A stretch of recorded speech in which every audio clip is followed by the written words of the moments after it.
Alright, let's get this video started. Now, today's topic will be a rather simple one. Poverty.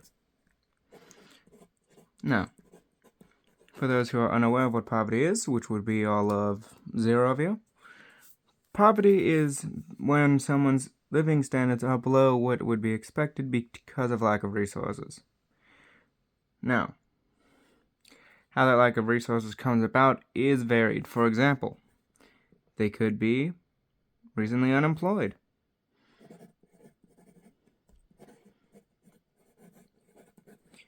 They could be an addict. Or they could not want to be hired.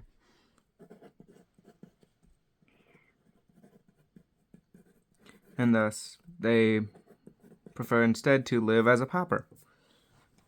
These are 3 possibilities, all of which happen to some degree. And those who might say the last one's absurd, there are people who legitimately prefer being a hobo than to live in any other way. Some people just are like that. Now, the traditional way of dealing with it is throwing money at the problem. Remember, that is, we just give people money. So if you find out, oh, poverty's increased, the usual suggestion is, well, just give them more subsidies, be it for unemployment or building cheap homes. In practice, that's not really a good solution because poverty is enforced by culture. Now one might say, well, what does that mean? Or, how is that true? And it's true because poverty itself encourages bad behaviors. See, poverty often comes hand in hand with desperation. And desperation makes people do stupid things. For example, petty crime.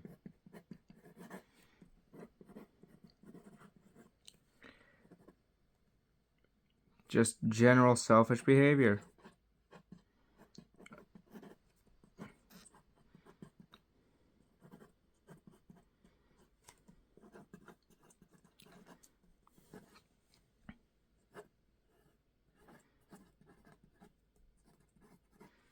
And of course, use of illicit substances.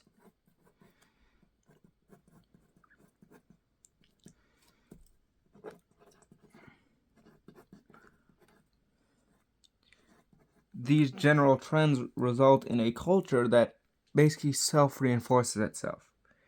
It becomes harder to get out of poverty because, well, one, you're likely on something. Could be alcohol, could be marijuana, could be any number of drugs. You don't trust people, generally speaking, because, well, everyone's looking out for themselves. And crime often seems to be the best option, so plenty have a criminal record, making it unlikely to go to the police if, say, something goes wrong. These things reinforce poverty by making it so that those in that position are less likely to want to get out of it. Now one might ask, well, why does it matter? For example, let's say you're all the way over there in your gated community, and you ask, what does poverty matter to me? Let's say you're really selfish here. What does it matter to me? Well, you see, poverty is damaging economically. For one, plenty of them are unemployed. That means they're not in the workforce, not contributing, and thus not producing. 2, addiction is a massive part of damage to an economy. Sure, supply is still going and people are still buying, so technically GDP goes up. But the issue is, it's a waste of money that could be going to other, more legitimate endeavors. For example, that money spent on alcohol could instead be going towards paying rent, starting a family, or just buying food. Standard things. So it is an opportunity cost that is massive for the economy. And then, of course, those not wanting a job, well, they're just out of the loop and don't really matter that much in terms of damage because they're doing their own thing and are less likely to be influenced by this because that's not why they're doing it. They just like the lifestyle. So it's not those people that are really the threat, it's the unemployed and the addicted.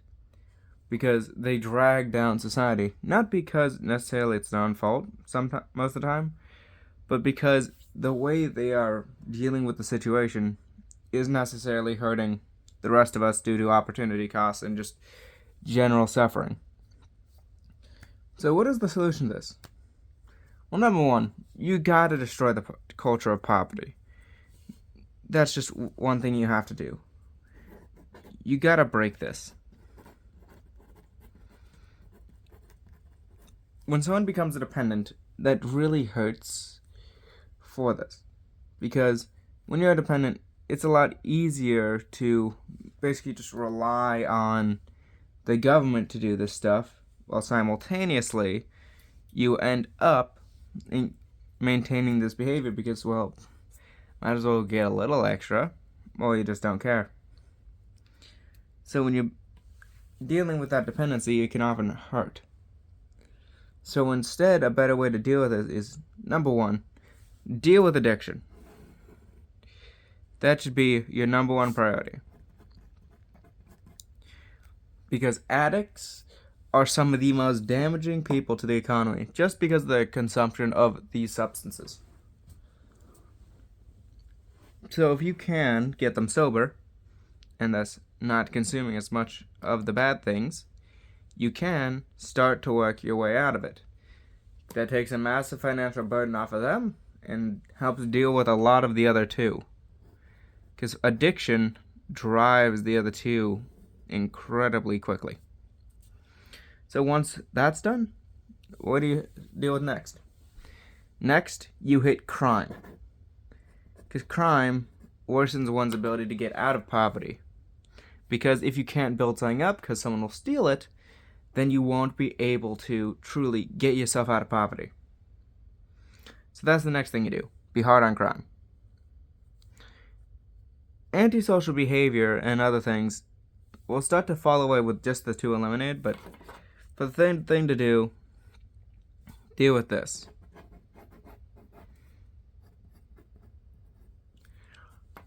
Try to re-ingratiate them into the community. Not through the idea of poverty, but just these are your neighbors, be kind, respect them, and just be a good neighbor.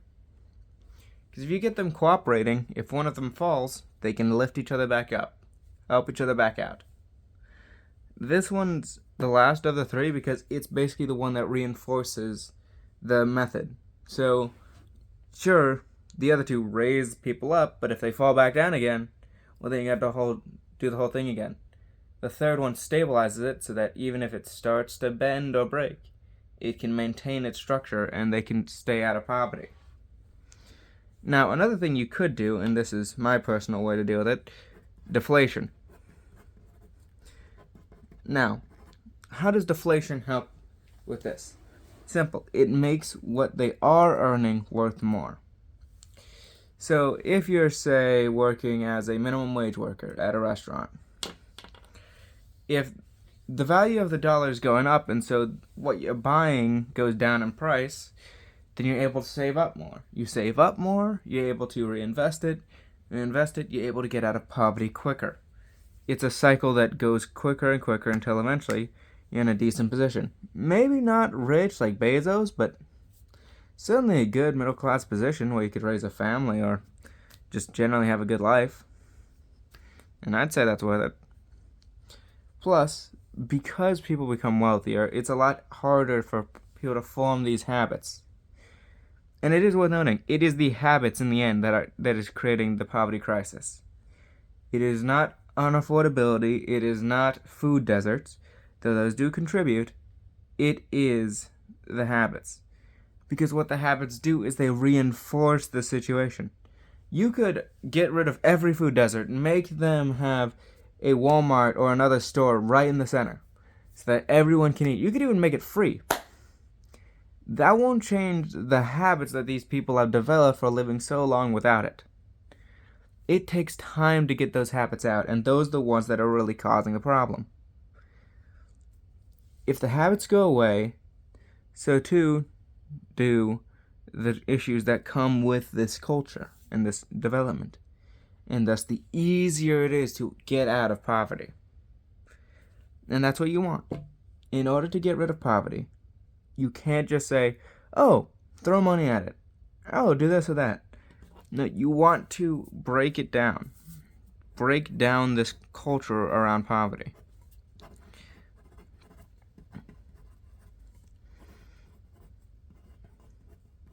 Furthermore, you want to promote charitable giving. See, it's one thing to have the government do it. Number one, it is the most wasteful method of doing so due to the sheer bureaucracy and just organization of it.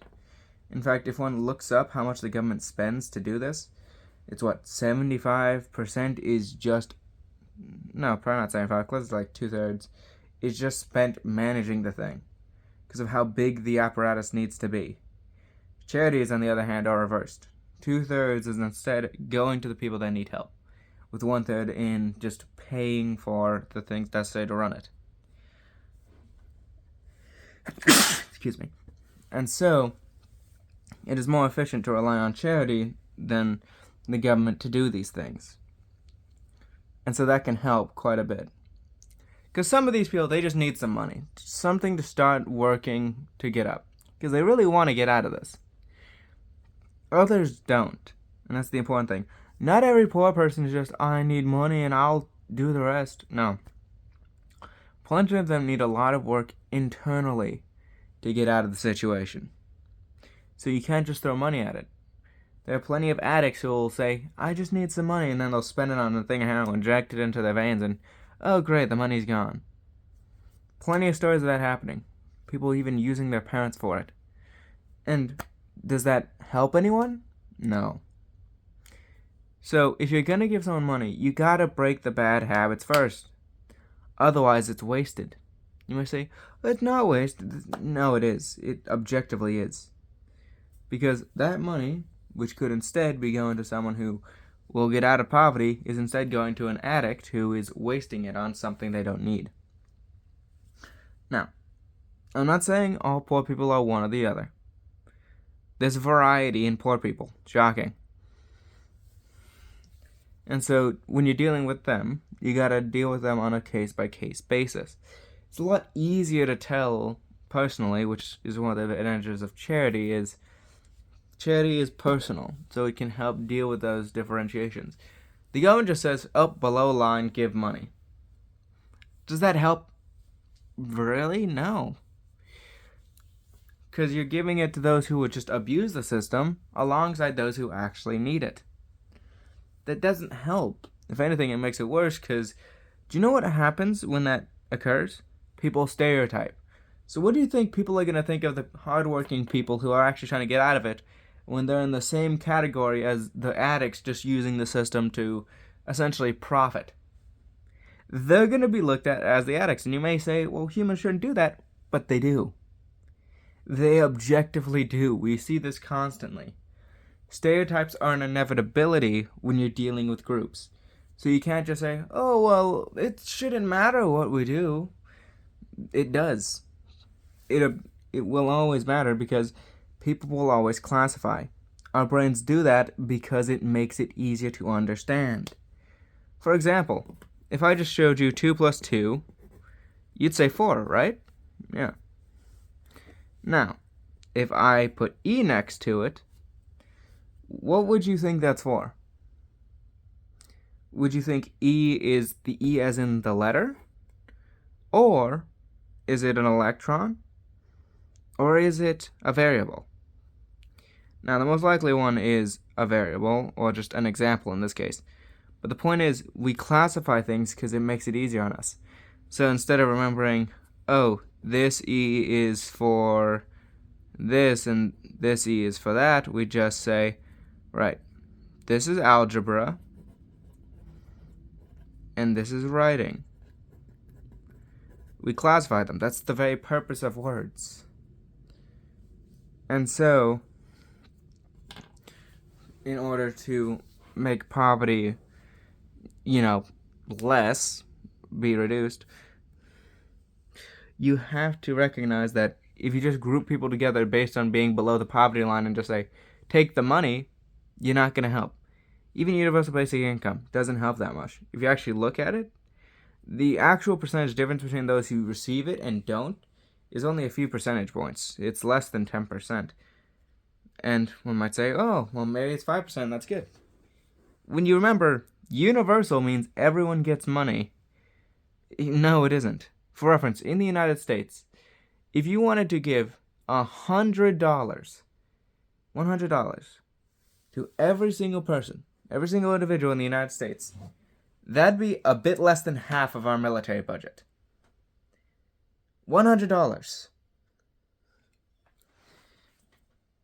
And the whole point of universal basic income is that it encompasses everybody. So if $100 is almost one half of the largest military budget in the world, what do you think's gonna happen when it's 1,000 or 2,000? We're gonna go bankrupt quicker than you can say Cotton Eye Joe. Oh, quicker than you can say Enron, but yeah, that's a scandal. Still, no matter what, we gotta think clearly about poverty and how we're gonna deal with it, because this is not good. So what I propose is a three-pronged approach.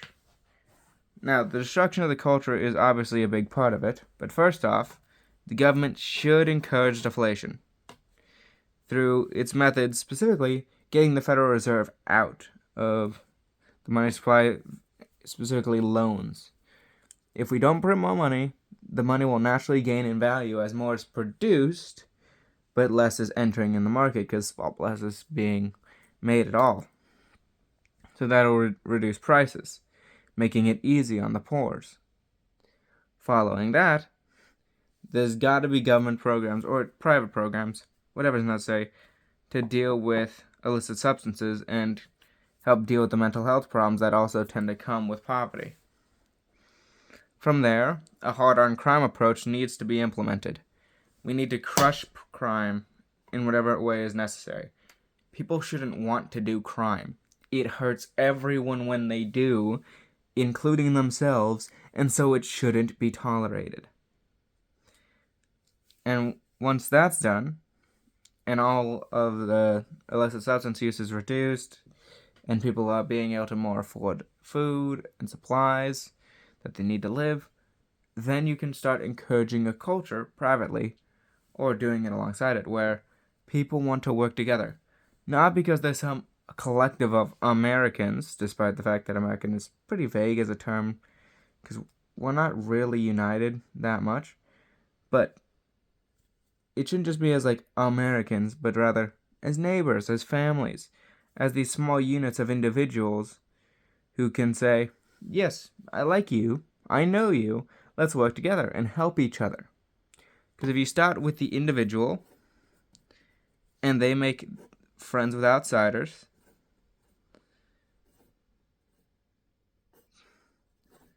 then they can form a group. And these groups can help each other.